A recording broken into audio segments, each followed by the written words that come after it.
G'day everyone, this is Jermyn, aka The Terrible Aussie, and welcome back to episode 14 of the Tubi Tuesdays podcast, the podcast where my co-hosts and I pick a random movie off the free streaming service Tubi and do an audio commentary on it.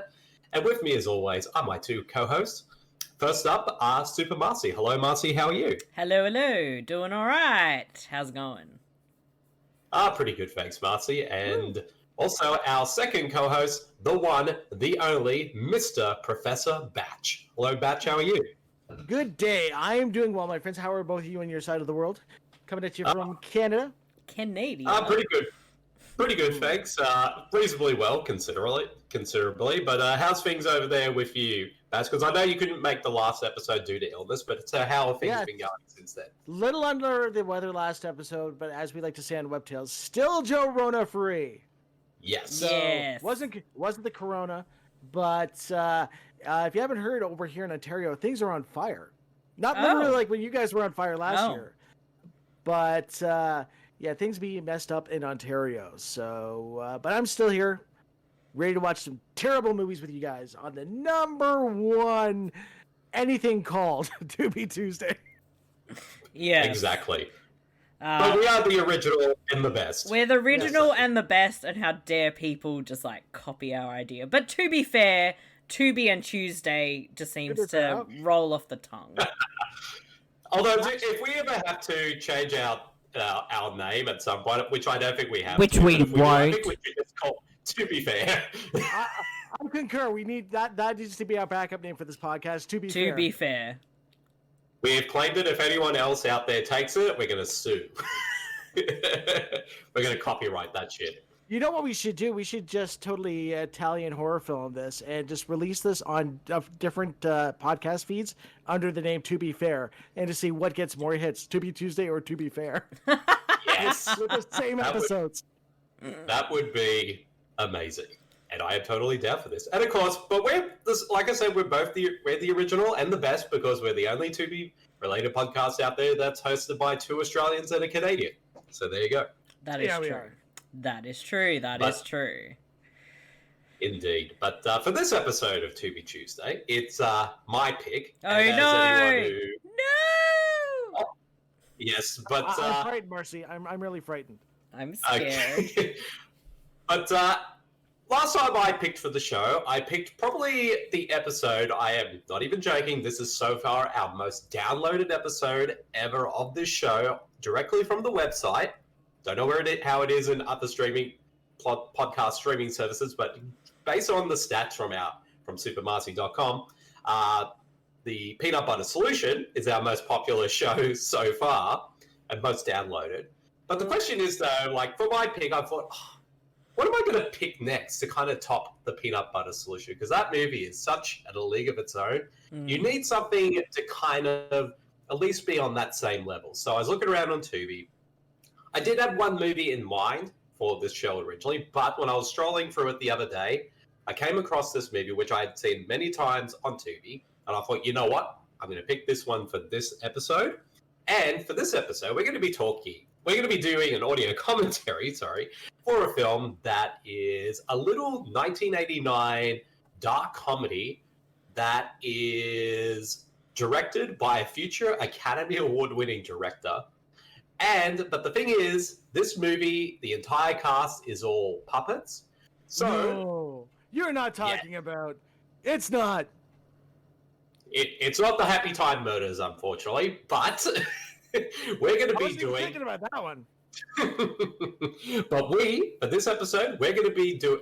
this episode of Tubi Tuesdays, we're going to be doing this episode on Peter Jackson's Meet The Feebles. Oh, snap! Oh, yeah. So we're not actually watching a bad movie, because I remember thinking this movie was awesome when I saw it on videotape. It does happen once in a while. We don't do completely terrible films on this show. There's been a few of them, but I remember back in the day, I was working at Blockbuster. Yes, so I'm one of those guys. I special ordered this in because they didn't have it for sale. So that it was pretty expensive, and then I lent it to a guy, and then he moved to Vancouver, and I never saw it again. No. That's rude. That's just horrible. Rude. I let him my copy of this film and my copy of Cannibal the Musical. Oh, how dare he. That is exactly. But that's hence why we're going to be doing a commentary for Meet the Feebles, because this is a film we all haven't seen in quite a long time. Even though this is the rare case we've all actually have seen this film. Usually we kind of try to pick films that neither of one of us hasn't seen before, or none of us have seen before. But we made the rare exception this time. Yes. For this one, because this movie is, like I said, in a league of its own, and it needs to be talked about more. Yes. So, we'll get started now. If anyone for anyone who hasn't listened to our previous episodes of Tubi Tuesdays, first of all, how dare you? But what you need to do is go straight to Tubi and look for the film Meet the Feebles. Now, I know this is on all of them, from what I gathered. It is on the Australian version, it's on the US and the Canadian versions of Tubi, so it's easy to find. So we're going to be counting down. So once I say count down from 5 and say go, you play the movie when I set on go, and that way our commentary will be in sync with the film. And also, as you've also noticed from our previous episodes, since Tubi is a free streaming service, they do play ads at certain points during the film. So whenever an ad does pop up, we will say ad, so that way our audience will pause the film, and then when we say that the ad's over, you can kick the movie back into gear and press play. So, but that being said, this is what makes Tubi Tuesdays fun, because these ads always make these shows end up being complete train wrecks. So, that's when everything is working on the show. You don't even want to see what happens when the show falls off the rails. Exactly. So we'll get right. Normally that's when Bede's not here and it's just me and Marcy, and it's just chaos and anger between the two of us. And we're trying to stay focused on whatever shit we're watching. Exactly. But we'll get started. So, guys, are we ready? Ready as I'll ever be. All right, I'll count it. I'll count us down, and when I say go, we play the movie. In 5, 4, 3, 2, 1, go. I'm going. Now I'm ready. Oh, Wingnut Films.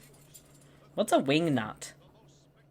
I don't know, but it is Peter Jackson's production company. Oh. That's the name of it. Oh. How have I never paid attention to that? I don't know. Exactly. You know what? I'll never forget this theme song. Do, do, do, do. Okay, I'm now curious. When was the first time you guys had seen this movie? First up, Marcy, when did you see this movie for the first time? Yeah, I think I was in high school and was learning about, all sorts of weird movies, and I'm pretty sure I hired it on VHS, and I think I sat down after school one day. This sounds so wrong, but anyway. Meet the Feebles! And yeah, I sat and watched it, and I was like, holy shit, whatever the fuck this is, I kind of like it. So, yeah. And what about you, Batch? I mean, you told us about how your VHS tape was stolen of this movie, but when did you first... DVD. It was a DVD, okay. Yeah, DVD. But it's got to be the early days of the internet, and I, like a lot of people, saw Peter Jackson's Dead Alive, and that was kind of my first exposure to his work. As you kind of read his backlog, you always hear about this film, Meet the Feebles, then... little clips, but this is before even YouTube, where you'd have to download them off a website. It was the infamous upcoming, the heroin scene with the frog. Oh god! And I'm like, what the hell is this film? I need to see this film. Yeah. And Bede, what about you? You know, now that I think about it, I don't think I did see this in high school. I think I was about 11 or 12 when I saw this movie. Oh god! Now that I think, did you did you think it was the Muppets, and then? Well, I remember the VHS had M-rated, and I thought, it's a bit more of a M-rated Muppet movie. But sat down to watch it, and I was completely and utterly taken back just how both violent and sexual and full this movie is. And I don't think I've seen it since.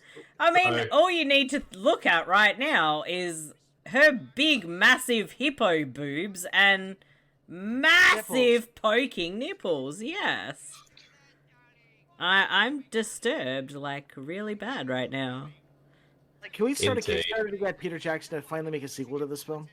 Well, I Yes. know Peter Jackson is working on a 4K restoration of this movie. Oh, yes. And Yes, he's- please. Along with Bad Taste and Dead Alive, aka Brain Dead. But I Ooh. know they're coming, but he hasn't specified when they're coming yet. So that's why we haven't seen this movie hasn't kind of been re-released on DVD and all that, because he's been working on the restoration. But I think as well, because reason is because Peter Jackson owns the rights to these movies. So that's why none of these movies have been remade, and now I'm just completely off guard because there's a giant seal fucking a cat right now. I don't know what's going on, and I don't know if I want to be watching it right now. I'm disturbed. The world needs this in 4K. Yes. Yes. It's not the same watching, like, the Tubi version. I need a 4K version. I need to be able to see her Indeed. nipples pristinely. Exactly. I need to see the seams on the suits. Yes. I am disturbed already. I've just forgotten just how nuts this movie is. And it's so weird to look back at, like, the early movies of Peter Jackson, and then he, like, went on and made Lord of the Rings and shit. Like, how did that happen? I will always respect this film. It's all practical. It's all puppets or just guys in suits, and everything's animatronic. And Yep. It's Marcy. insane. Like, yes, Bede. But not to interrupt, but I was just looking up trivia, and Yes. this movie actually has a connection to a kids' TV show we used to watch in the 90s, The Ferals. What? Because Why? the Ferals was actually the inspiration. This movie was actually the inspiration for the TV show The Ferals, and according to the creator, the same guy who composed the music for this film also provided the score for the TV series. How could you watch this movie and think, I'm going to make a kids show with these kind of puppets?